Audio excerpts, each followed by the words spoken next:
Hello, and welcome to the Atomic Lizards podcast.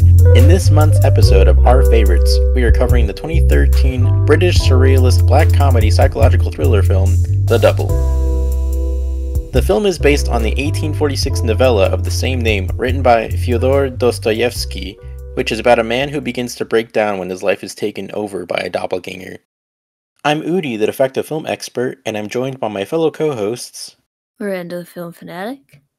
And Dan, the kaiju extraordinaire. Per the film's description on Letterboxd, The Double is about Simon James, an awkward office drone who becomes increasingly unhinged after a charismatic and confident lookalike takes a job at his workplace and seduces the woman he desires. The film was directed by Richard Ayoade, who also co-wrote the film with Avi Karin. It was made on a very small budget, and according to IMDb, it made just $200,406 in the US and Canada during its theatrical run, and $1,662,515 worldwide. Starring in the movie were Jesse Eisenberg, Mia Wasikowska, Wallace Shawn, Yasmin Page, Noah Taylor, and Craig Roberts. A couple of fun facts about The Double from IMDb are, firstly, that the piano motif throughout the film comes from the song Der Doppelganger from Franz Schubert. The words to this piece tell the tale of a man and his evil twin. Secondly, an earlier version of this film, also based on Fyodor Dostoevsky's novel and also to have been called The Double, came close to being made by director Roman Polanski, yikes, in 1996. John Travolta was set to have played the lead role alongside Isabelle Adjani of Possession fame, and John Goodman and Jean Reno, from a script by Jeremy Levin. Shooting was set to have started in Paris in June 1996. However, just days before principal photography was due to begin, Travolta left the project after an argument with Polanski about alleged changes to the script, and the film collapsed shortly afterwards. All for the better. Before jumping into our discussion today, we want to issue a spoiler warning. If you haven't yet watched the film and you don't want to hear major spoilers, please stop the podcast now and come back once you've watched the film. Otherwise, let's jump right in. So what are your overall thoughts on The Double? All right, I guess I will start us off. So, this was an interesting movie, to say the least. I'm going to be completely honest with you. I'm not sure I understood it. Like, I get that it's Jesse Eisenberg, like, dealing with this doppelganger, but, like, is the doppelganger actually there? Is this something that's going on in his mind that we're just seeing from, like, you know, his perspective?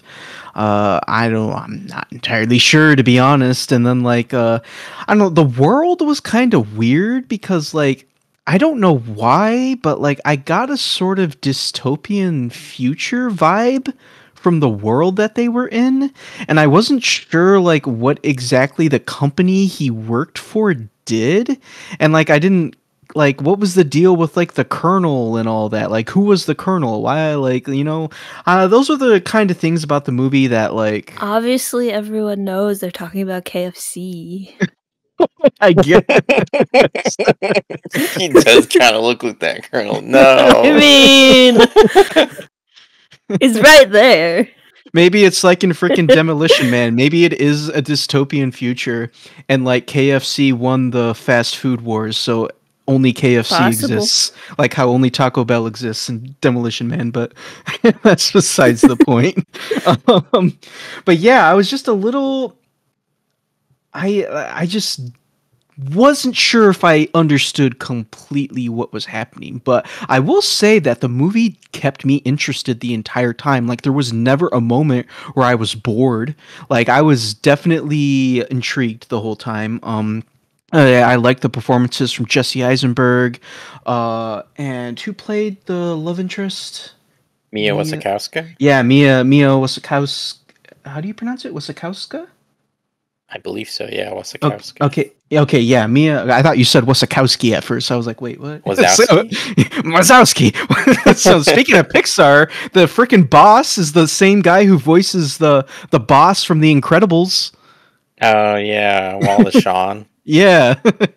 Well, as soon as I heard his voice, I was like, hey, that sounds familiar. Pretty sure he's also in Princess Bride.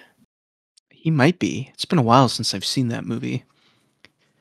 But yeah, I thought the acting was good. Once again, like the story and writing, I just once again, I just wasn't sure if I fully understood what was going on, but it did keep me interested. I'm not sure if this would be a movie I would go out of my way again to watch anytime soon, but I'm glad that I watched it. Well, that's always good to hear. I'm always glad to show you new movies, even if they're not necessarily movies you'd watch again anytime soon or ever again. But something different and unique, even if again it's not something you'll probably watch again. But all right, Yeah. cool. There were also a few moments too that were kind of funny. Like I like the beginning with the briefcase. Like that was kind of Oh funny. yeah. But yeah. What about you, Miranda? So I watched the trailer before I watched the movie, so the trailer kind of like is the trailer supposed to try to sell you on the movie? And I believe, at least in the trailer I watched, it was a Sundance film, or it like got an award from Sundance or something. So like knowing that beforehand, I kind of assumed it would be something more abstract and filmy and less like straightforward, I guess. Less popcorn flick, more artsy. And it's definitely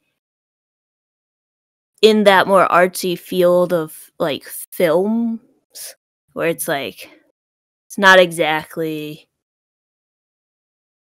everyone's cup of tea, and it like is really abstract in its concepts. So knowing the general idea of what Sundance films can be like, I kind of applied that to this one. And I was mostly right. It's a little more abstract, more thinky, more that like film art type of vibe. I did think it's very yellow, and I was gonna do some color theory research, but I ran out of time. So I'm not really sure that in this case yellow would be happiness. Because it's kind of depressing a bit. Just like the characters are sad and lonely and they're stuck in this job, and literally a guy comes into Jesse Eisenberg's character, name who I'm forgetting, but his character, which I've been referring to as OG guy, original guy. And this new guy comes in, the clone that I've been referring to, the other guy is the clone, and like ruins his whole life, which was interesting to watch. And to see that like build up over time.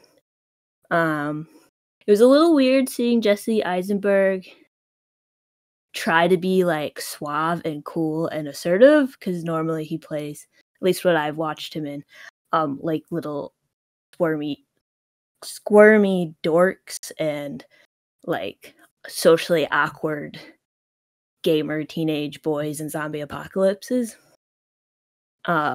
So interesting. I think he did a good job overall. I think Mia also did a good job. I've only ever seen her in Alice in Wonderland. So yeah, it was an interesting watch. I do have some theories that I would Game like to talk theories? about. Game theories? Well, they would be film theories in this case. I was going to say, to be fair, he does have a channel called Film Theory, so your joke still applies, Udi. Yeah, Yeah. I just used the wrong channel. I just like game theory more than film theory, That's just a Yeah. theory. Oh, Game film theory. But Alright, anyway, yeah. continue. Yeah, I have some theories on like the clone doppelganger stuff going on, but I think we might get to that later. So yeah, that's my thoughts, I guess. Do you think that you liked the film more from the impression you got from the trailer, or do you think the trailer sort of misguided you and you thought it would be something else once you actually watched it? I think the trailer is pretty accurate to what I watched. Like, I don't think it misled me anyway. I think I'm just obsessed with sci-fi stuff that my brain tried to put aliens into this again, just like Prisoners. So, but the trailer does like it really doesn't really spoil anything for the movie. Miranda, you expecting aliens reminds me of that meme with that one guy from the History Channel where it's just aliens, you know? Yeah. I mean, not necessarily aliens per se, but I guess can I just talk about my theory now or do you want me to wait? I mean, I'd prefer if you just waited, because we're Okay. gonna get there pretty soon. Yeah. So it's not really aliens per se, but I can go into deeper into my theory or my analysis of the film. I have a few different ones, but I think the trailer in general gives a good picture of what the film is. Does that answer your question? Yeah, I guess. Yeah, I was just wondering if you felt like it changed your perception of what the movie was since you watched the trailer, but it doesn't seem like it did. So No. Okay. Yeah, no, I don't think it did. I mean, if anything, it like prepared me for it because I saw that was a Sundance film. So, fair enough. Fair enough. yeah. I Yeah, know they can get a little out there sometimes, so. sometimes. Yeah, I don't know if I'd ever watched the trailer for this movie, but I just like in my research before we recorded this, I did watch a trailer. I don't know if it's only the trailer or if there's multiple, but traditionally there should be multiple. So I don't know which one I watched, but I watched a trailer for the movie, and yeah, it was. I think it did a fairly good job of kind of showing what the movie was going to be, but yeah, it definitely kind of illustrated sort of like a weird vibe. But before watching the movie, I had never like the first time before I watched the movie for the first time, I never watched the trailer for it. I just kind of watched it on a whim. So it was quite the experience to kind of just watch this out of the blue. But anyway, that being said, um yeah, that being said, this is what one of the first movies I would consider one of the movies that like, got me into quote unquote cinema. I was 17 when I first watched this movie. It was the summer before my senior year of high school, and I was at home a lot because we had moved like 30 minutes away from my hometown, and I didn't really have a car, and I wasn't really doing a ton over the summer. I was just kind of trying to enjoy my last summer break before, college and everything. And so I was just at home a lot, and I was watching a lot of movies because I had a lot of alone time at home. And I was just happened to be scrolling through good old Netflix, and I saw this movie, and I was like, Jesse Eisenberg. I like Jesse Eisenberg. Like, oh, I like Mia Wasikowska. I was like, never heard of this movie. I have no idea what it's about. But I think it was categorized in like dark comedy, so I was like, I like dark movies, and I like comedies, and I like dark comedies, so sure, why not? I'll watch it. And then I finished watching it, and I was like, I have no idea what I just watched, but I loved it. I loved every second of it. It was like one of the first movies where I watched it, and I was like, honestly, I have no idea what to get out of that. I don't know what any of that meant, but I enjoyed it. I liked it, and I like this feeling of watching something unique and special. And I was like, I want to discover more movies like this. And so it kind of set me on this journey of watching weird movies. And so yeah, I would say like the next one I'm gonna say is a lot of people's like movie that got them into quote unquote cinema, but I would say this and the movie Whiplash both kind of got me quote unquote cinema. Like they're both pretty great movies. I would say Whiplash is infinitely the better movie, but yeah. I would agree with that. Whiplash is a Same. fantastic movie. I Oh, highly yeah. recommend that one. Very good. Highly Anxiety deducing, but good. so Agreed. good. But yeah, so watched it blindly, loved it, and have been slightly, I wouldn't say obsessed with it, but I've had a deep love for it ever since then. I haven't watched it like that many times either, because I've tried to keep it sort of preserved in my mind, just like not. I haven't watched it a ton of times because I just wanted to keep it like fresh. I didn't want to get bored of it. I didn't want to like overanalyze and get sick of it. Like I just wanted to watch it whenever I feel like watching it and like try to understand it a bit more. I guess like this time because of like the podcast, I tried to finally start doing a bit more research and whatnot, and it was interesting to see some of the things I found out. But yeah, I mean, it was just kind of like a fun movie to try to understand more and more every time I watch it. All right, well, so yeah, so if we don't have any other things to say, then I'll move us into the main discussion. So, do you think any part of this movie isn't real? As in, like, are there certain characters you think are just in someone's mind? Are there whole parts or sequences that are imaginary or in someone else's mind? And just like in general, how do you feel about doppelganger stories? So, I do think that there are certain sequences in this film that probably are going on in Jesse Eisenberg's mind. Like one scene in particular, for whatever reason, that gave me that impression was on the subway when they're on the train and they see what's the name of the character in the movie that he likes? It's Hannah, right? Is it Hannah? Yeah, it's Hannah. Okay, that's what I thought. When the doppelganger is telling Jesse Eisenberg to like what he needs to do to like impress Hannah and whatnot. Like I feel like that's something that could be going on in his head where he's just rationalizing, okay, what do I say to her? Oh, hey, why don't you say this or do that? Like that's something I feel like could easily be going on inside someone's head. So that's kind of why I feel like that the doppelganger isn't really there at times.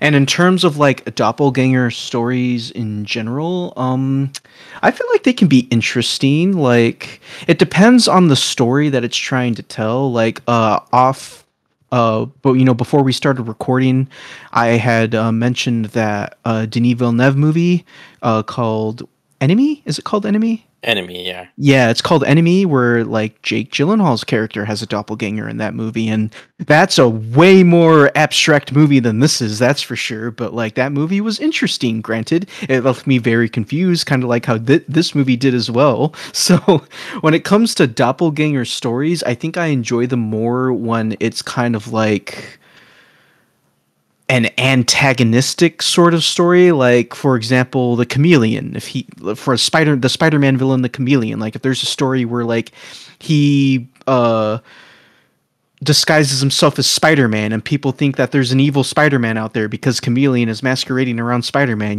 like those are always fun. I enjoy stories like that. Or Batman and Hush. Yeah, or Batman and Hush, or Superman and Bizarro. So those are fun. I'll never forget when I had my film class in college, I recommended the movie Enemy. Like right after I'd watched it, I recommended it to my professor because one day we came into class and she was just kind of chatting with us and she mentioned how she really liked abstract endings and I was like, oh, do I have a movie for you? She's like, oh, really? What is it? And then I told her, she's like, all right, yeah, I'll try to check it out soon. And then like within one or two classes, I walked in like early and as I was walking in, she saw me and she just goes, Udi, what the F? And she just like stopped me in my tracks. I was like, what did I do? And she was like, and then she finally walks over to me. She's like, I watched that movie you recommended to me. And she's like, what was that? Exactly. Yeah, it was fun though. Like it led to a fun 10 to 15 minute conversation before class started and whatnot. But it was just like a funny reaction to that. I mean, a proper but funny reaction to that movie. Because yeah, I love that movie. I love Denis, but that is definitely not an easy film to analyze. Yeah, like I would probably have an easier time like breaking down this movie than I would The Enemy or Enemy. Yeah, so that's totally fair. What about you, Miranda? I think up to the train part, most of it's probably real, actually happening. And then the train, when he's talking to himself on the train, I think possibly that could have been where it started to be in his mind the whole time. Although one of my theories, I was chatting with my sister about this movie, and we were chatting, and one of the theories is that the elevator, since it does not like him, cloned him, and that the elevator is a clone, and they're actually a cloning company and not a data analysis company. Amazing. Nice.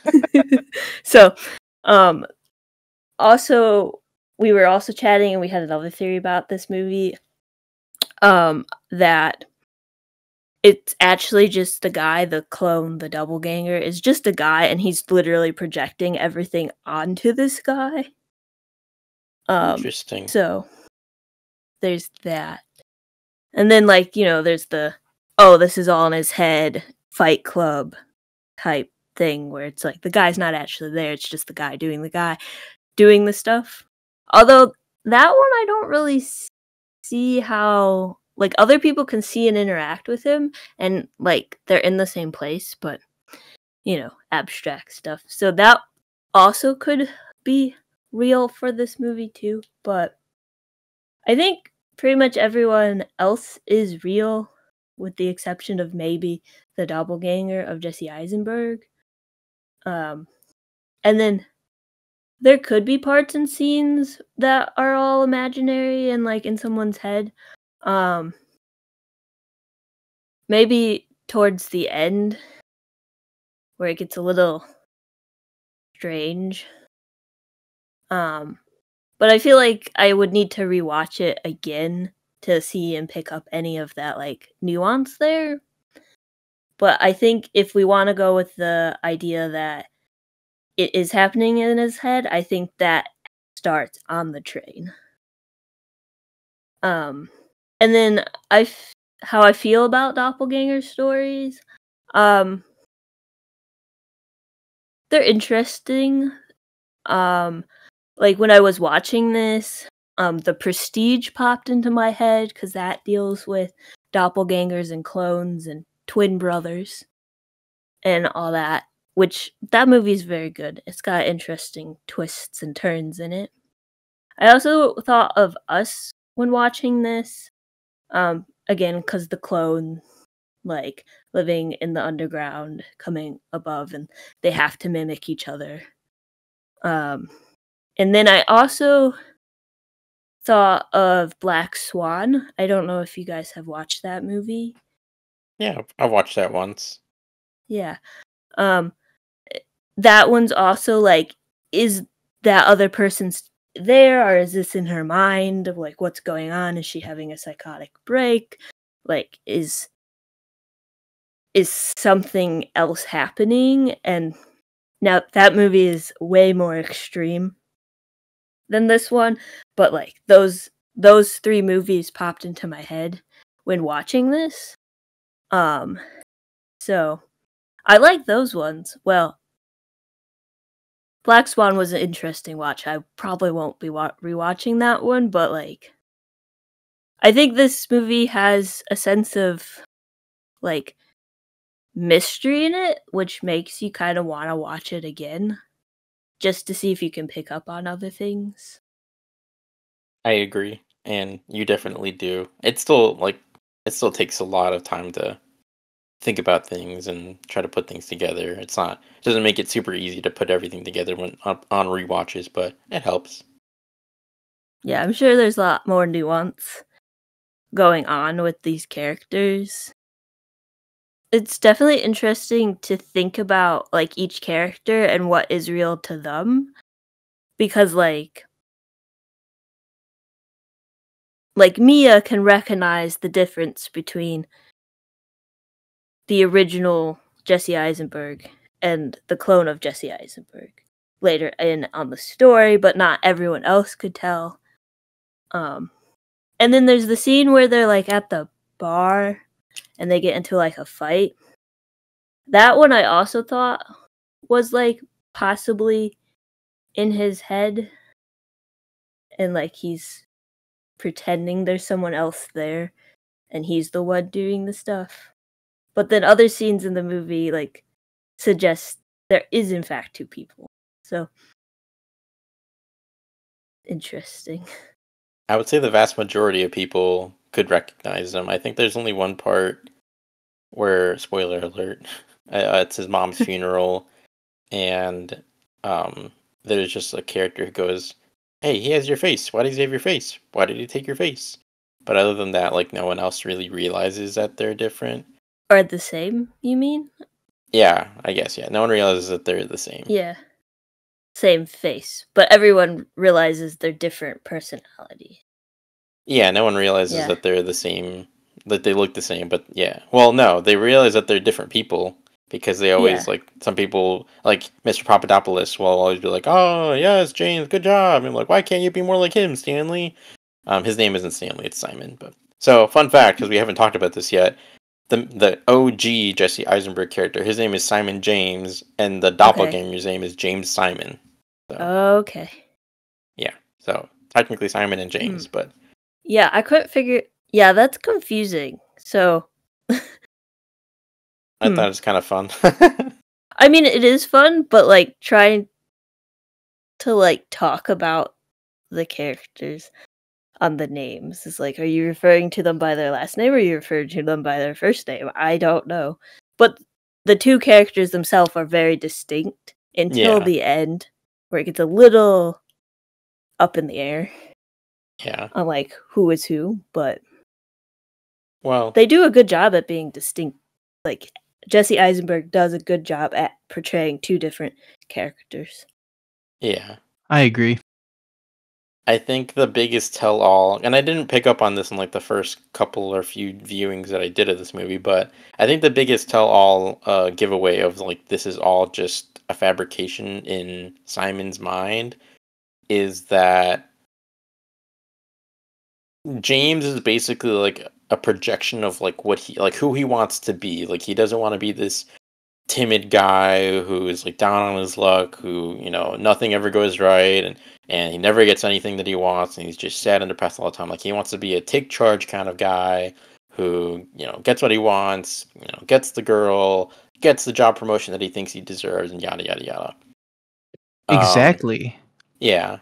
Well, And sorry. And so like as you progress through the movie, you see that in order to defeat James, he has to basically become him. And so like in becoming him, he defeats the necessity for James, and just basically he becomes basically a unified version of Simon and James together, and that's basically who he is at the end of the movie.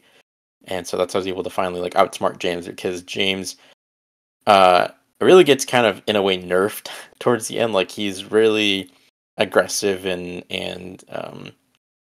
he's very like he plans stuff, and he knows exactly how to undercut everything that Simon does and everything like that at every turn. And then all of a sudden Simon is able to come back and completely, you know, change everything and beat him at his own game, and then at the end of it kill him. But I do think it's just like a projection in his mind. And I never picked up on this, but like the very, very first drawing that you see that he picks up from Hannah, because Hannah like makes little drawings and then she throws them away and then he goes and steals them. Yeah, a lot of problematic things that Simon does, but you know, we might get there. But kind of one. he's definitely a stalker. He's a stalker. He's a stalker. He's a voyeur. Not great things. But yeah, he like collects the drawings that Hannah makes in her room, and then he like puts them in a little book. But the first one that he collects of hers in the movie is one where she like made a drawing of herself like in a like reflection, or it's like a double of herself.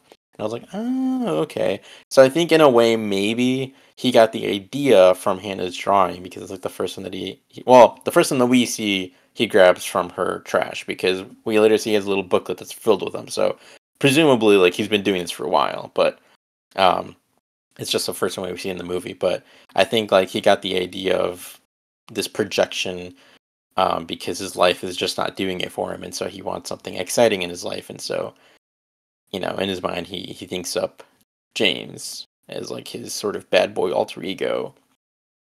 Now, the part that gets tricky is like deciding, okay, so which parts are real, which parts are, you know, all made up in his mind. And I think there's several segments that are definitely just in, like, even like any part where like people are talking to both him and James, like that all has to be probably in his mind, because there's no feasible way that it could be both of them. Like obviously because it's just Simon, but and then the whole thing with Hannah is also really hard to break down, because like she tried to date Simon, and then like it didn't go well, but then I don't like there's just a lot of layers to this. It's hard to really know for sure which parts are real or 100% true or 100% not true, yada yada yada. But yeah, I don't know. It's hard to tell, but yeah, I think this movie is definitely very interesting in the way that you can kind of take it multiple different ways, and you can have multiple different theories, and that's when whatever you prefer. Honestly, is probably fine enough. But I just think it's very interesting that it's so open to interpretation and how the movie goes on. Like cloning elevators. Cloning elevators, it's Yeah, something I yeah. never thought about. I mean, the elevator doesn't like him, so and he does kick it, and then he gets in trouble. So it could be a thing. It is very open to interpretation, though.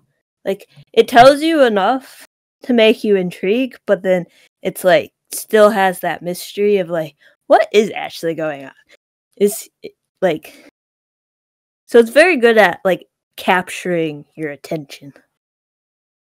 Oh yeah, and I think a big part of that is the writing. I think there are some parts that haven't aged super well, but I think for the most part, a lot of the humor and just the situations and whatnot that the characters are put in, I think they're just written well, and so even though if it's little things or even just the direction, the cinematography, the blocking, it just keeps you engaged and interested, which hey, great job, because it's a teeny tiny little movie that's very complicated, but they make it interesting enough that you don't want to keep watching, you don't get bored or anything. But going back to that train sequence or that train scene, I want to talk about that for a little bit, just because I thought uh that's one of the hijinks moments where it's when they're still kind of friends, and Simon and James are getting along, whatever, and James is trying to help him get with Hannah because he told him that he really likes her, blah blah blah.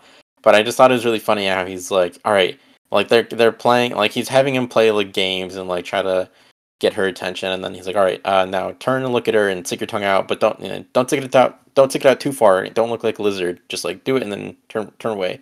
And then he's that's so stupid, and then he does it, and then she's immediately gets up and standing, and he's oh, I don't know what to do, and then I don't know, I just thought it was kind of funny because it's so ridiculous. Yeah, and then in terms of how I guess I feel about doppelganger stories, I think it just leads to a lot of, I guess they can lead to a lot of interesting and intriguing motifs and themes and explorations of character, because I feel a lot of times when there is a doppelganger or there's a double, it's usually some sort of analysis of that character, because the mirrored version of them, or their doppelganger, is usually the opposite of them, or it gives them a window so that they can perceive how they are as a person, then gives them the ability to kind of change, kind of things like that. Or like I said, if it's the antithesis of them, it could be like in Logan, it could be Wolverine and then what is it, 24, his clone, where it's just full on just rage machine, whereas Logan the human has he has emotions and he has restraint, and he's human still, and that's just his untamed rage, the monster that just kills mercilessly, blah blah blah, stuff like that. And I feel it can be a really interesting sort of plot device or story device to tell a character driven story. So usually it's pretty interesting, I would say, but it really just depends on how it's used. And there's been so many movies across the years, and even some people might watch this and say that this offers nothing new. And you know what, that's totally fair if you feel that way after watching it. But I still feel the rest of the movie has enough intrigue going on that it makes it worth a watch, at least. But as far as doppelganger movies go, I mean, this isn't too different necessarily from the thematic content that is discussed, I guess. But yeah, do you guys have any other thoughts? Would The Thing count as a doppelganger story? I actually haven't watched The Thing yet, so I don't know. Okay. Well, it's an alien. I guess it mimics. Mimics the people. I guess it would more just depend on if they interact with each other or not, or if it's just cloning itself and mimicking people so that it can kill other people. I don't ever think the thing and the person are ever in the same place. It's like the person, I guess, spoilers for the thing, John Carpenter's thing, and the bad one. It's okay. It's not great. But like if you whatever is the thing that it's copying usually dies. So I guess maybe not a doppelganger. Because like I saw your question when you sent them over, and I was like trying to figure out what like stories I know about doppelgangers, and that one also came to mind, and it's an alien thing. I think I just like sci-fi movies because I did this with Prisoners too. Be like, where's the aliens? Hey, nothing wrong with that. I love sci-fi. It's probably one of my favorite genres. Same here. I feel like you just have aliens on your bingo card at the ready, so that way if they ever do appear, you're like, aha, I was right. Yeah. I'm telling you, she's that meme. Aliens. Aliens. She's watching Prisoners, just sitting there saying aliens every like 10 minutes, and then finally it just turns out it's another person. She's like, dang it. Yeah. She's going to be watching Superman Legacy. Aliens. He is an alien. You can't argue wrong. Superman's not an alien. Exactly, that's the joke. But yeah, do you guys have any other thoughts on that first topic? I mean, I don't really have any other thoughts. All right. Yeah, so if we're ready to move on, then what were some of your specific likes or dislikes about the film? Like, did you have a favorite sequence, a scene, a shot, a moment, quote, etc.? Did you like the musical score or the sound design? And like, how did you? I mean, Myranda kind of already commented about this at the very beginning, but how did you feel about the production design? I do have a shot that I like in this movie. It's like at the beginning, not the beginning, but like right around the time that James shows up, and Simon like goes to use the restroom or whatever, and they're like washing their hands, and it's a shot of them. You can see their faces in the mirror, but the camera's seeing the back of their heads. Do you know the shot I'm talking about? I'm not sure. I don't recall that. Oh. Well, anyways, I like mirror shots like that where you can like see the reflection of people doing something, and then you see the reflection of whatever they're doing in the mirror. I thought that was an interesting choice for this movie, since it is about like double and like the doppelganger, like two different versions, especially because like mirrors can be seen as like a portal to the opposite world, right? So it's like in this world, or like, so like in this movie, in the real world, you could say, Simon, he's the like socially awkward introvert, but in the mirror dimension, you have James, who is the like outgoing extrovert type person. And mirrors have like association with that like double world, or that like portal to a different dimension.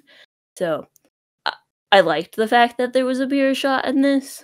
I think it could have been cool if they played that up a bit more, but it's not a movie that's like that. But I did like that shot. And then they're like standing at the train station, James and Simon, and in the background is like this yellow vending machine that just says soup with a very faded sticker of some soup on it. And I love that prop. It's great. I did notice that on this viewing. I was like, oh, interesting. A soup vending machine. Yum. Yeah. I mean, you gotta get your soup. It's good soup. No soup for you. What about you, Dan? Do you have any specific likes or dislikes? I'm going to pull a graduate and once again say that I did kind of enjoy the opening to the movie, because I think his briefcase getting stuck in the train door, and then the handle popping off, and then the train just leaving. Like that was kind of funny. Also, very unfortunate. I would be so pissed if that happened to me. Like, And what about the security guard who gives him crap every time he walks in? He's like, dude, I worked here for 7 years. Exactly. I was gonna bring that up because like he brought up some good points. It's like I work. Well, I don't think it was that scene in particular. I think it was actually the scene where he's trying to get into the mandatory like ball event for the colonel, and then he's talking to that one lady. It's like, it's a mandatory event. Why would I try to break into a mandatory event? Nobody wants to be here. Like, and it was like, you know what? That's actually a really good point. I like that she's like, so you're trying to break in? Is that your plan? Why are you trying to break in? Don't do that. And he's like, no, why would I want to? Exactly. Although that led to like one of the most awkward moments in the movie where he does like sneak in to like the back, and then he finds like a hole in the door, so he's like hunched over, like looking, he's like kind of scanning the party just like this hole in the door, and then all of a sudden someone opens the door and he's just leaned over just in the doorway, and he just freezes. He just stands there while they walk through the door, and like someone's just holding the door for him, and he's just like, thanks. I would think at that point, like, you just be like, yes, this is exactly what it looks like. Because, like, what? Seriously, what are you gonna say in that at that point? Yeah, I think I don't even think he said anything. He just kind of like walked in, like, thank you. Like he was like, yeah, I mean, I can't say it. Like, there's nothing to say. Exactly. Like, there's really nothing else you could say to defend yourself right there.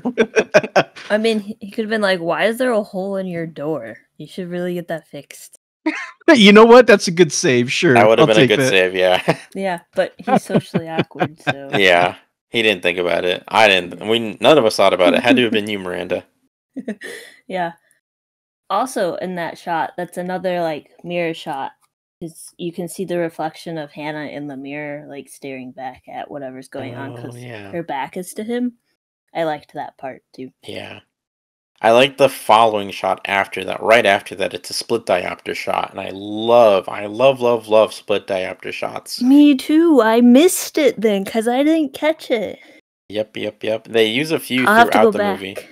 Yes. Oh, I'm gonna have to rewatch this then, because I love a split diopter shot. There's I think the Bly Manor and Haunting of Hill House, they use them in there, and then there's one in Last Night in Soho as well. I remember that, but I love split diopters. Every time I see one, I'm like Leo DiCaprio in Once Upon a Time in Hollywood. I'm like snapping at the screen. I'm like, it's split diopter. Ah. Me too. I do that too. I'm like, hey, that's the thing. That's the thing. you and split diopters, and you and dollies. Yeah, I love a good dolly zoom. I'm not sure if there was any in this movie, but I love a good dolly zoom. Yeah, I don't know if there were. If they did have one, it was probably really subtle, but I don't remember seeing one. I could be wrong though. They for sure had a few different split diopters, so that was fun. So was that it for you, Dan, or did you have anything else to? Did you have any other dislikes or likes about the movie? Specific ones, or? Well, like I said, I don't know if I would say it's a dislike, but what exactly was the world that they're supposed to be living in? Like, is it just like our world? Like, cause like I said, I got kind of a dystopian future vibe from it at times, and like I didn't understand the whole thing with like the Colonel. Like, what was that? Like, I didn't really. I guess I could say I didn't really quite get the movie's setting per se, because it didn't really feel like at times that it was just, the regular everyday world. So I don't know. I'm not sure. I mean, I think... also. Oh, sorry. Oh, I also got dystopian vibes. I'm not sure if it was like the grunginess or the yellowness of the whole setting, but I'm also very curious on like what is happening in this world.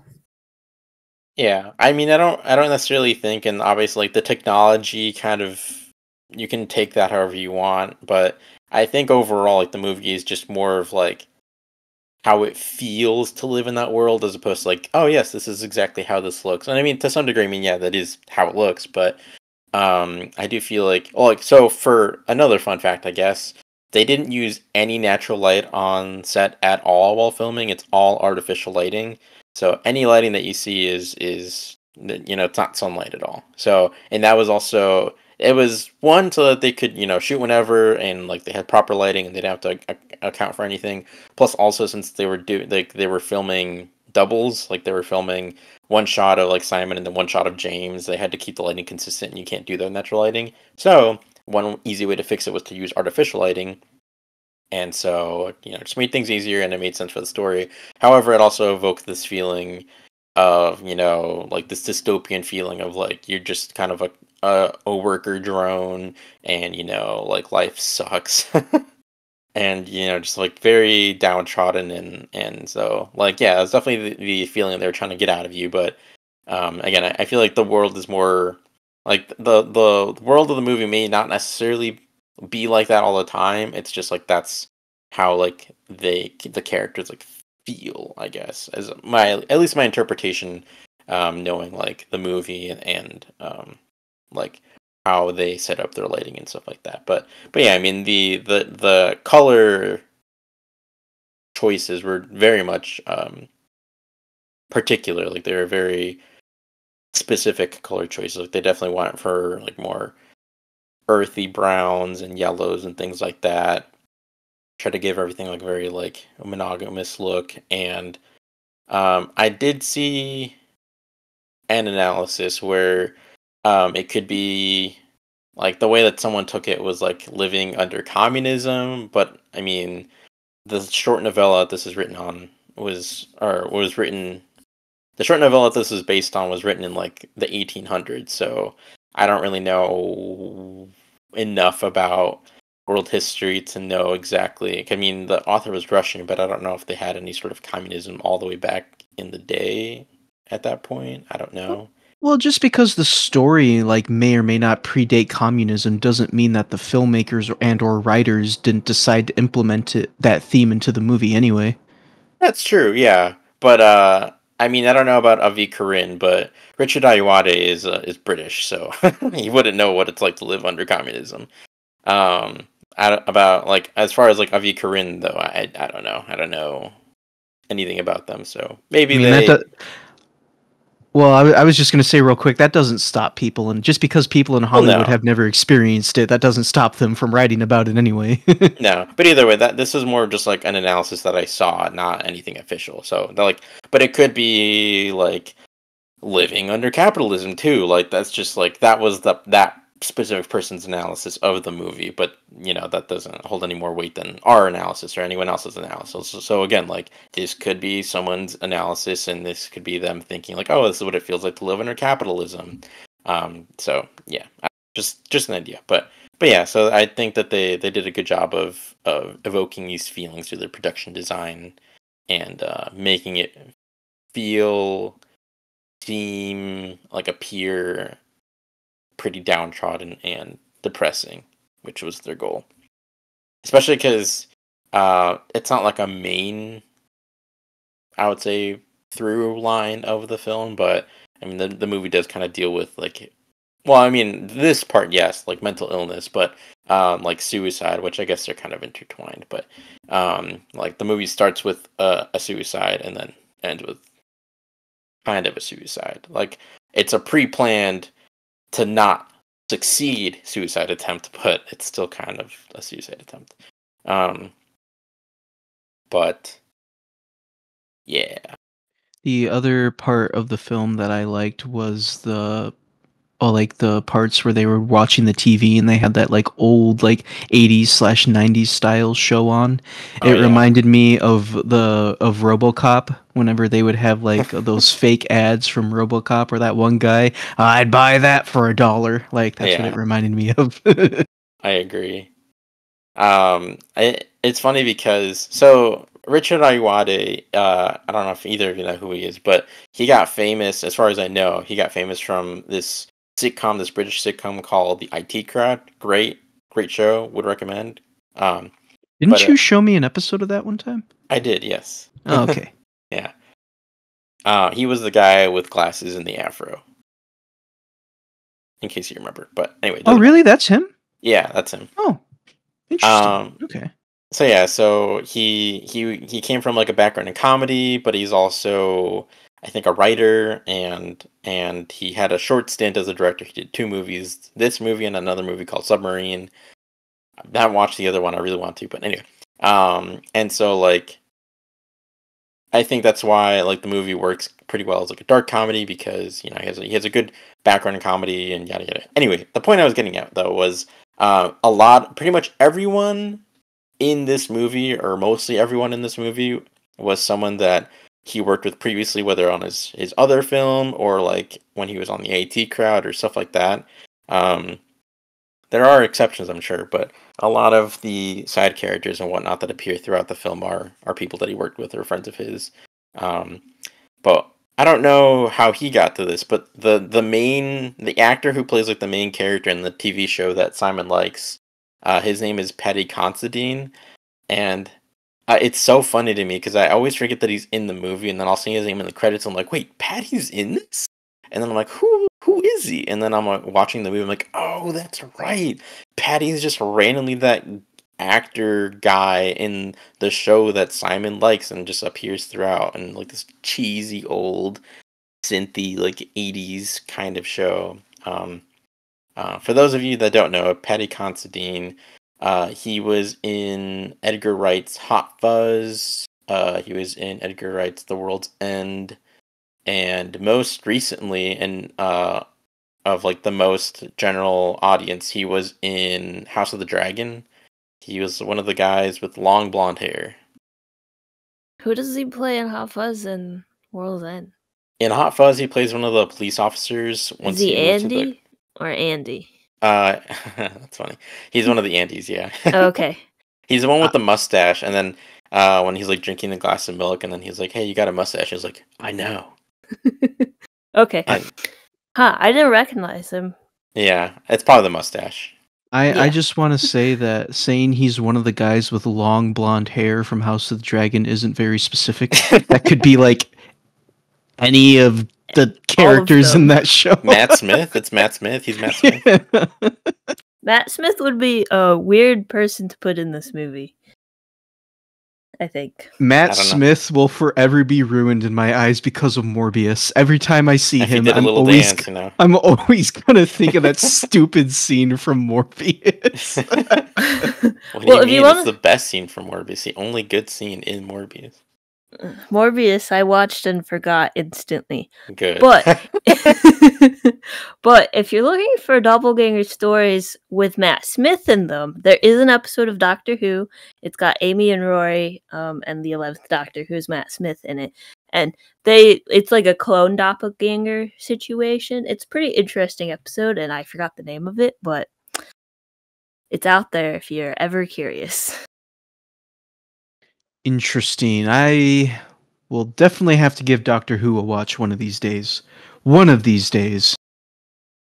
I feel like if I ever do watch Doctor Who, it'll either be David Tennant's season or it'll be Matt Smith's season, but...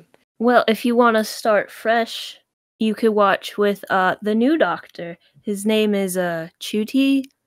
I love that guy. Say his name. Yeah, he is the new Doctor, so... Yeah, I remember hearing about that. He'll be a good doctor, but we're not. He was in Barbie. Yeah, he was in Barbie. He was one of the Kens, and I think he's in a Netflix show too. Yeah, he's in the show Sex Education. I think that's where he got like his breakout, like acting gig. Was in that show. That's cool. Yeah, but yeah, and then so going all the way back, I don't remember. We kind of derailed a little bit, but going all the way back to another one of my favorite aspects of the film. There's a shot towards the very end. I think it's when Simon is he's running through his plan of how to kill James, and it's just like a shot of him running into his apartment building, but it's like an overhead shot, and it kind of pans to follow as he runs into the building, and there's like a bright light shining through the doorway, and so it's like he's running into the light. I love that shot. I think it's so good, so well done. I liked that one too. I thought I couldn't tell if they like sped up the footage when he was like running, but like it's definitely like a well thought out shot. Cause I like when the camera like moves with action like that, or it's like it Yeah. follows someone. Like anytime a camera goes and it follows someone and the camera flips like upside down or does a twist or like pans over them so you can see the whole like ground, I really like. Yeah. And then another it's more the camera movement than like anything else, but and this might sound more morbid than I mean for it to sound, but I like the camera movement when he finally jumps off the edge of the building at the end. It's not because of what's happening on screen. I think it's interesting. You get like the shot of him. It's like just set on him, and you see like the background, like he's like falling. So you see like the background moving, but he's just static. And then you get a first person POV of him bouncing off of like the safety net and then like landing on the ground exactly in the spot where the two detectives said like, oh, if the guy at the beginning, like, oh, if this guy had jumped just a little bit to the right, he would have landed there, bounced and landed right about there. And then it shows you like the camera angle of like where he would have landed, and at the end he jumps and lands exactly where they say. And I just thought I like the camera movement during that moment. But It's good too. And then the light, it's like on one side of his face and then it like switches to the other side of his face. It's like a rotating light too. I liked that. Agreed. Were you gonna say something, Dan? Well, because you were talking about the scene at the end where he jumps, right? Just now? Yeah. Are you gonna talk about the ending or? Well, not the ending, but just once, Okay. but the part where he jumps and he's, I don't know, that scene seemed kind of odd to me because it looks like he's just standing there while everything else is like, like moving. I don't know. I thought it looked kind of funny, if I'm being honest. It kind of looked Wes Anderson-y in a way. Yeah, you're right. Yeah, kind of. But I mean, which is cool. I love Wes Anderson, but As do I. yeah, he's cool. He's very cool. Another aspect that I really love. I love lots of things about this movie, but another aspect I really love about this movie is the sound design, the score as well. But like, the sound design is so prevalent throughout the film, like throughout just kind of, and I mean, this kind of, again, this plays into the music, and the musical score is very unique and interesting, but the sound design, like, there's just like random parts where there's just like kind of like mechanical sounds just playing while people are doing stuff and things like that, and there's just always some sort of like atmospheric sounds and things like that, and I love it. There's hardly a moment where there's just like nothing going on in the soundscape, and I love that. Mm-hmm. There's a lot of like clicking keyboards or typewriters, clocks in the background,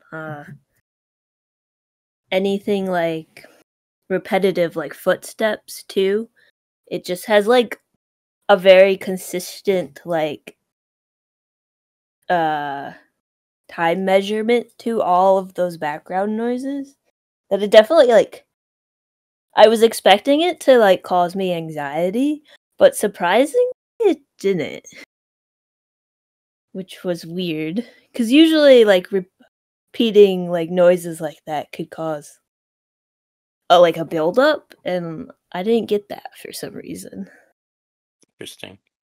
Yeah, I guess it is kind of anxiety inducing, so it is surprising. But I mean, it's good. I'm glad you weren't just ridden with anxiety the whole time while watching this. Yeah, this isn't Arrival. Yeah.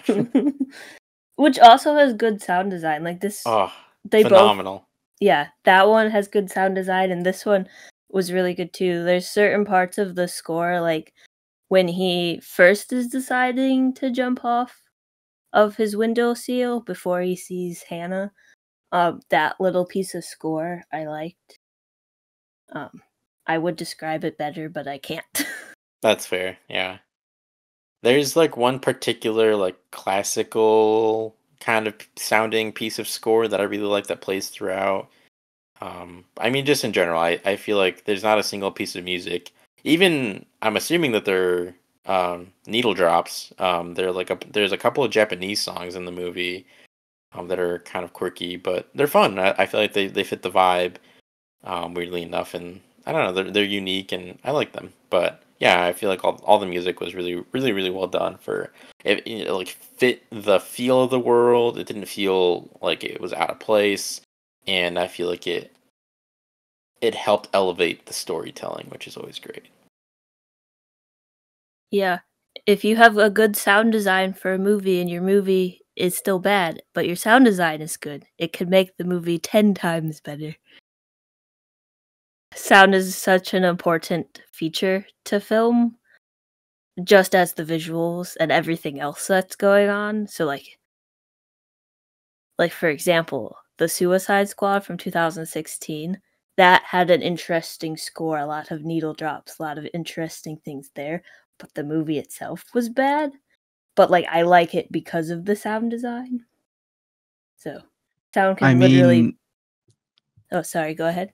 well, I was just because you mentioned that movie, like the trailer for that movie with the that had the oh, crap, what's the name of that Queen song that everybody knows? Bohemian Rhapsody. Bohemian Rhapsody, yeah. The trailer that had Bohemian Rhapsody in it was so well done that they literally hired the people that edited that trailer to edit the entire movie afterwards. Like, I know that. Yeah, I agree. I think the two biggest factors that can really elevate a film, even if you don't have much of a budget or whatever, is lighting and sound design. Like if you have great sound design and you have like pretty good lighting, I feel like a lot of people will be willing to overlook a lot of other small like little issues because at least that makes it interesting to listen to and interesting to watch. And that all goes in with the production design. And I don't know if this would technically be production design, but like did you say that earlier that they filmed like Simon's parts and then had to refilm and film James's parts Yeah, I'm throughout the pretty certain movie? that that's what they did. Yeah. Okay. Yeah, because I was like looking for any like weird things, and since this movie was like 2013, um, so they had done like head replacement twin doubles in The Social Network. So I wasn't sure if that's what they did here, or if they just had him do both parts. But I didn't notice anything weird throughout it. So Yeah, I'm pretty sure. I'm pretty certain that they did. They shot both parts because, yeah, this movie had no budget, so I don't think they would have yeah. had the budget to comp people in like how they did in the Social Mm. Network. I I guess I did not know that it had no budget until today. So Yeah, that's yeah. fair. Which It's like, very clean though. yeah, watching the movie, you wouldn't know that it had probably as little budget as it did. Like I tried to find a number on the budget, and I couldn't find anything, which probably wasn't a good sign. But also, I remember I watched an interview with Richard Ayoade, and they asked him about the budget. He's like, he basically just said like it's very small. So very good work for probably the money they had. Yeah, especially because they have so many different like set locations. I mean, not so many, but they have multiple set locations too. So like that takes up budget, and then like paying your actors and everyone else does too. The fact that it's not just at like two places, it's at three different apartments plus work, multiple rooms in work, the train station, the train itself, the hospital, etc. So they Yeah. definitely use their budget well. Oh yeah, very much so. But all right. So that all being said, what was your interpretation of the ending of the movie? Let's say this can be from like when he starts to enact his plan on killing Simon or oh my god, killing James and then to the end where he's like in the ambulance riding to the hospital with Hannah. I'm gonna be honest, I don't think I'm smart enough to come up with any type of interpretation for the ending. That's fair. That's fair. By the end of the film, this is where my theory on the whole cloning elevator and the fact that this was just a random guy he was projecting onto kind of fell apart. Because like he punches Simon punches James in the face and his nose starts to bleed. And then that's like, wait, okay, maybe this is in his own head and he's been doing this the whole time. But then you get to like the end part where he like goes to murder himself slash James, and it's like, is that a metaphor? Or is like an actual guy bleeding out in his apartment? Like what is it? Well, I think, like I said, I think James emerged at a time where he was like an all-time low, and like the course of the movie is basically him like seeing who he thinks he wants to be as a man and trying to kind of convert himself into that, but then acknowledging that like that's not him, but then seeing like having an internal battle with himself, and then I think the ending is just him kind of reaching a middle point where he's an evolved version of himself, of like the self that he was at the beginning of the movie, but he's not as like, I guess, like evil and deceitful and um bad a person as like James the persona is. Like he's somewhere in the middle where he's not gonna let people like step all over him anymore. He's gonna stand up for himself and take what he wants and live the life that he wants, but uh at great cost if need be. But he's not, so he's like changed, but it's not like he didn't go from Simon to James. He went to like a middle place, and so he in essence he killed James, like his persona, but he's not like he didn't actually kill anyone. I don't believe. And whether or not he did actually try to kill himself and that was part of the journey, I'm not really sure, to be honest. But I I don't know. I don't know. I guess. Okay, yeah. I guess that Yeah, makes that sense. Yeah, that makes sense when you put it that way. I did get a little confused because, like, when James is laying in Simon's bed, Simon notices that James has a cut on his neck just like he did. So then my brain is like, wait, is this really Simon or is this James and that's Simon? Like, it's a bit confusing, but I think that works for what the movie is and everything you've said about the movie. Just like watching it, it's like a little hard to follow, but like maybe that's the point. You're not really supposed to be sure on who is who because they are turning into like this middle person who's not one or the other. Well, I think the part where he checks his throat, it's just like he's like confirming his suspicions of, because like when he punched James at the funeral, at his mom's funeral, then his nose started bleeding and all that. So like he was pretty certain that like whatever happened to him or vice versa happened to the other one. And so I think when he checked that, because like he had like the knife to his throat, and so I think he was like, "What if I just kill him right now?" And then he's like, "Well, no, let me make sure that he got the same injury as me, because the neck injury was an injury that James gave to Simon." And so I think he was just checking that. He's like, "Oh, okay, all right, cool. So if he does something to me, then whatever I do will affect him too." And so that's why he handcuffs him, and then Okay. he jumps off the building so that he'll die. Okay. Yeah.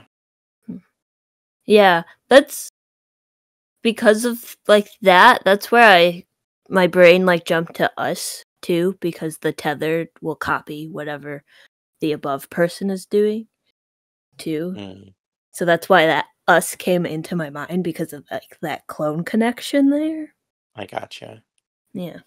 I will say, to your point, one thing I did notice on this viewing, because Simon's apartment is across the way from Hannah's, and that's how he's able to watch her, because he has like a telescope and they're across the way.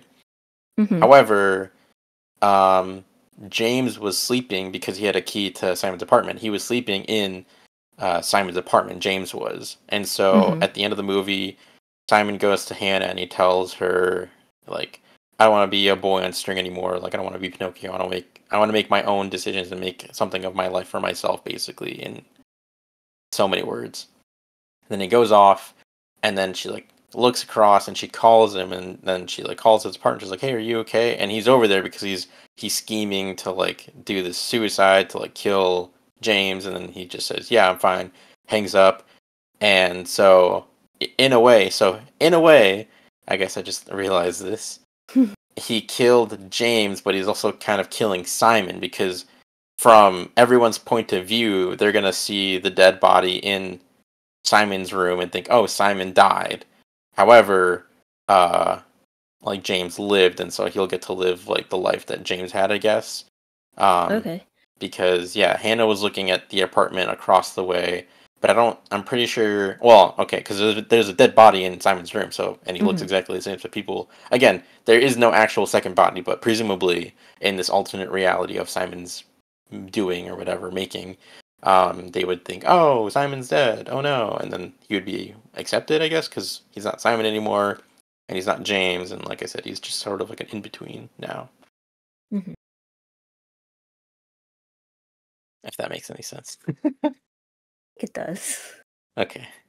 All right. Do you guys have any other final thoughts on the movie before we get to ranking? Let me check my notes. Did you like those detective characters, Dan?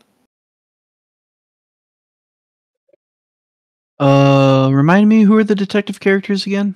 They only appeared at the beginning and at the end. It's like when the guy killed Oh, himself wait. at the Wait, beginning. And I remember them now. Yeah. I mean, they were kind of funny, but they weren't too memorable, I felt either, at least just in my opinion. that's fair. Yeah. I remember when I was watching, I was like, I feel like Dan will like these guys because kind of like morbidly, like the guy is like, he just like asked Simon, he's like, do you think you'll kill yourself? And he's like, what? And then, Yeah, you know what? When he said that, like, I remember watching the movie, and then he said that, and I said out loud, "Why would you ask someone that?" Like, and then he's like, should I put him down as maybe? Should I put him down as like a no? Yes. I was like, put him down as a maybe. oh my god. For some reason, that scene like reminded me of like Wes Anderson or like Edgar Yeah. Wright in a way. Very much agreed. I don't know if this is explained, but why does everyone have like neon blue drinks? I think it's just adding to like the sort of Like- like futuristic Mm. setting, I guess. Okay. Yeah. Like people in the future, they be drinking blue drinks, you know? Yeah. Okay. So the blue drinks, and then there's a guy, I think his name's Harris or something. He's got a mustache and he's a creep. So with the combination of the blue drinks and that guy, it just reminded me of the guy who didn't like musicals a tad bit. I don't know if you guys remember. Did he remind you of like the office worker who was having like the affair with the other coworker? Yeah. His Yeah. name's Ted. Yeah. Yeah. Yeah, I I can was see like, that. Also, to bring Starkid into the conversation, they have Nightmare Time, which is like stories about the Hatchetfield universe, and in one of them there is like the place they work at, eventually they like make clones and robots of people who living in Hatchetfield. So I think that's also where some of that like alien clone stuff came into my mind when watching this. But yeah, I was just overall curious on why everyone had neon blue drinks. I guess they just all like blue Gatorade. I mean, they make mixed like cocktails that are blue. So, Oh, I know you what it is. It's blue raspberry juice. They created the blue raspberry. they have an icy machine everywhere you go, but they're always out of ice. It's just straight blue raspberry You just drink syrup. the syrup. Yeah. That sounds gross. Anyway. Yeah, back to the movie. Do you think any of this is like his own like purgatory? Like he's stuck in his own like purgatory? I 'Cause mean, like I would say more, if anything, like a mental one. I really don't think that this is like it could be. I'm not saying no. It very much could be because this movie is so abstract that like pretty much anything could go for the most part. And like I could see an argument for like this being purgatory for sure, especially because like people act weirdly and whatnot. But Mm. me personally, I do feel like it's more of just like a mental internal struggle with Simon, just like not being happy with his life and who he is and wanting to change that. Yeah, I'm in the same boat. Okay. Because then, Do you think it's like a purgatory? I'm not really sure. It's just like an idea that popped in to my head when watching. But if it was a purgatory and he would be living like a time loop because like the first guy who jumps at the beginning, he was also stalking Hannah and he's stalking Hannah. So then I thought maybe like it was some kind of purgatory time loop thing. But I was just more curious on like if that crossed your guys' mind. Every time he gets stuck in the elevator, it resets the time loop. I mean, maybe. I Yeah, mean, like I it's said, Hey, there's your film theory right there. a film theory. And cut. Yeah, this movie is full of stuff, but yet also vague, where it's just like a lot of like ideas popped into my head, and then when I was talking with my sister, she had some of these ideas even though she hadn't even watched the movie, and I was like, yeah, maybe. So that's why I was curious. Fair enough, fair enough. Like I said, I mean, I don't personally think so, but I could definitely see that being a possibility, you know. It's definitely not out of the realm of possibility. So, but if that is all you guys have to say, then we can get on to rating. All right. So, what would you give the double, Dan? All right. So, I guess to just kind of surmise my final thoughts on the double, to like already said what I've said before. I do think that this was an interesting movie. It did keep me entertained. Like, I never got bored. It did keep my attention the entire time. I liked the acting. I thought the characters were interesting.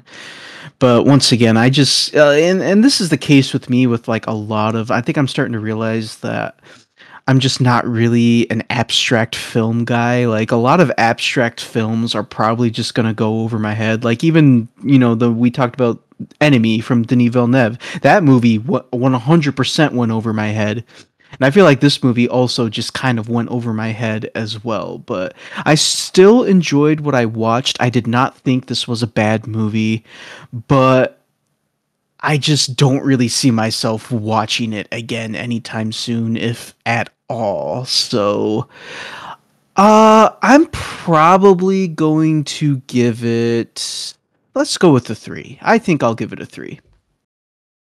That's totally fair. You know, it's definitely not a movie for everyone, and just a weird little quirky movie. So, no, totally fair. I get it. What about you, Miranda? So I originally was gonna go with like a 3, but based off our conversation and the fact that there's split diopter shots in this, I'm gonna bump it up to a 3.5. Woo! I just want to say really quick, the funny thing is I was thinking about giving it a 3.5 at first as well. So we kind of had like the reverse idea. Like Yeah, I was thinking of a kind of flipped. 3.5 and went to a 3, and Miranda was thinking of a 3 and went to a 3.5.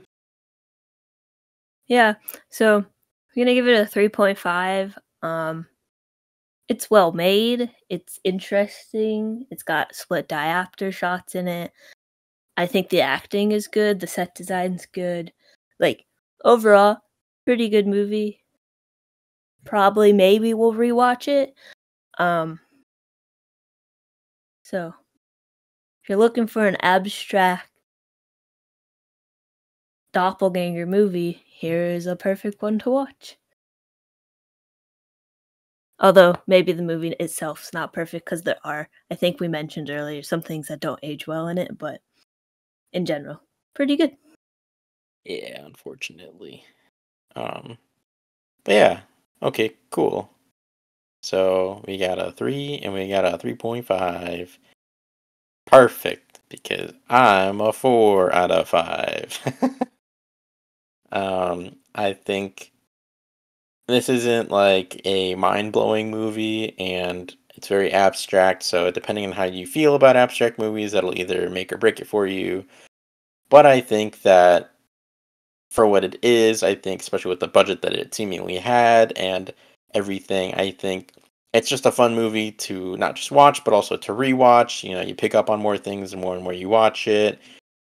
I feel like the sound design, the production design, the cinematography, the blocking, the performances, just every single aspect, the directing, all of it, just incredibly well done. Especially for someone who like this is their sophomore like feature, like that's crazy. I think it's incredibly well done, and you know, again, it holds a special place in my heart as being like one of the first movies I really considered that got me into quote unquote cinema. So yeah, I highly recommend it. If you've watched a lot of different doppelganger movies, I don't know that this is going to do it for you because it's really not that different in subject matter as other ones. But you know, if you haven't watched a ton of them or you find them interesting, I think you'll definitely find something to like here. So our total for the Atomic Lizards podcast is a 3.5 out of 5, and I'll take it. Woo! Good. Yeah, that's a good score. It is above FNAF, so there's that. Oh, thank God. If it was below FNAF, I might lose faith in us. But you know, woo, go us. Yeah. Well, all right, that'll do it for this episode. Thank you so much for joining us and listening to our discussion on The Double. Stay tuned for upcoming episodes on more movies currently playing in theaters, favorite films of ours, and kaiju films galore. If you're interested in hearing more, please feel free to check out our previous episodes on Spotify, YouTube, and Podbean. You can also find us on Instagram at Atomic Lizards Pod and on Letterboxd at Atomic_Lizard. Thanks for listening. Have a good one. Bye.